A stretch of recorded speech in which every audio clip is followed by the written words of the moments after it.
आज देश में परिस्थितियां ये है कि बेरोजगारी 45 सालों में सबसे ज्यादा है।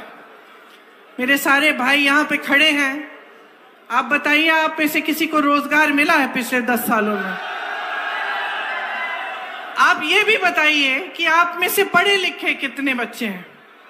देखा, सारे हाथ उठे हैं। अब पढ़े लिखे आप हैं, आपके माता पिता ने खूब मेहनत करके पढ़ाया है।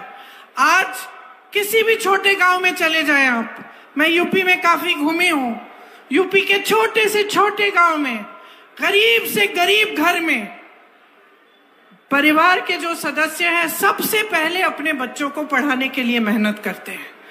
क्यों? क्योंकि वो चाहते हैं कि उनके बच्चों का जो भविष्य हो वो उनके भविष्य से ज्यादा उज्जवल हो। सारे माता पिता यही चाहते हैं कि बच्चा बड़ा होगा, रोजगार मिलेगा, कमाएगा, हम बुढ़े होंगे, हमारी भी देखभाल करेगा। इसीलिए बहुत मेहनत से चाहे किसी भी तरह से कमा पाए, मुश्किल से वो अपने बच्चों की परवरिश करते हैं, अपने बच्चों को शिक्षा दिलवाते हैं। अब महंगाई इतनी बढ़ चुकी है कि इतना करना भी मुश्किल है, क्योंकि आपको कुछ खरीदना पड़ता है, फीस भरनी पड़ती है, बच्चों के लिए कपड़े, यूनिफॉर्म, वर्दी खरीदनी पड़ती है, मुश्किल पड़ती है। आजकल महंगाई इतनी है कि मिट्टी के तेल का भाव, दाल का भाव, सब्जियों का भाव सब बढ़ गया है। तो बच्चों की परवरिश करना भी एक तरह से मुश्किल हो गया है, लेकिन फिर भी आप मेहनत करके करते हैं। बच्चा बड़ा होता है, इम्तिहान देता है, पढ़ाई में पास भी हो जाता है, फिर भर्ती के इम्तिहान आते हैं।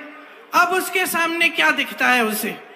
भर्ती के इम्तिहान है, ट्यूशन लगता है, ट्यूशन के लिए आपको फीस भरनी पड़ती है, फिर आप शायद कुछ कर्ज लेंगे या फिर खूब मेहनत करके और फीस के पैसे इकट्ठे करेंगे और उस बच्चे को ट्यूशन भी करा देंगे भर्ती के इम्तिहानों के लिए। आगे बढ़ते हैं, वो इम्तिहान देता है, परीक्षा देता है, पेपर लीक हो जाता है, घोटाले हो जाते हैं। कोई कहीं पे बैठा हुआ उस बच्चे की मेहनत का फायदा उठा के खूब पैसे कमा रहा है, लेकिन उस बच्चे की जिंदगी बर्बाद कर रहा है। यह होता है कि नहीं होता है? होता है। आप जानते हैं आप में से कितने लोगों ने पेपर दिए होंगे ऐसे। तो ये आप भर्ती के जब परीक्षा देते हैं तो आपके साथ ये होता है।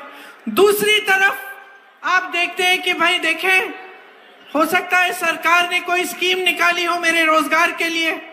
पता चलता है कि जो अच्छे अच्छे रोजगार थे उनको सरकार खत्म कर रही है। कैसे? आप अपने बच्चों को सेना में भेजते हैं, सरकार क्या लाती है? अग्निवीर स्कीम। अग्निवीर स्कीम का मतलब बेटा सेना में भर्ती होगा, 4 सालों बाद घर आ जाएगा, फिर से बेरोजगार होगा।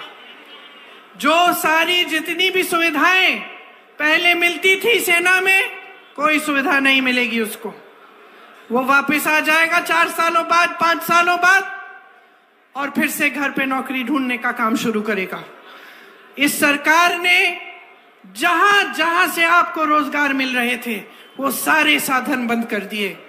सरकार के बड़े बड़े कारखाने होते थे जिनको हम पीएसयू कहते हैं, उनके सारे सब्सिडरी इन्होंने अपने खरबपति मित्रों को दे दिए हैं। देश का कोयला, देश के कोयले के खदान, देश के बंदरगाह, देश के हवाई अड्डे, देश की सड़कें, बिजली बनाने के जितने भी कारखाने थे, आज सारे प्रधानमंत्री जी के गिने चुने बड़े बड़े खरबपति मित्रों को सौंप दिए गए हैं।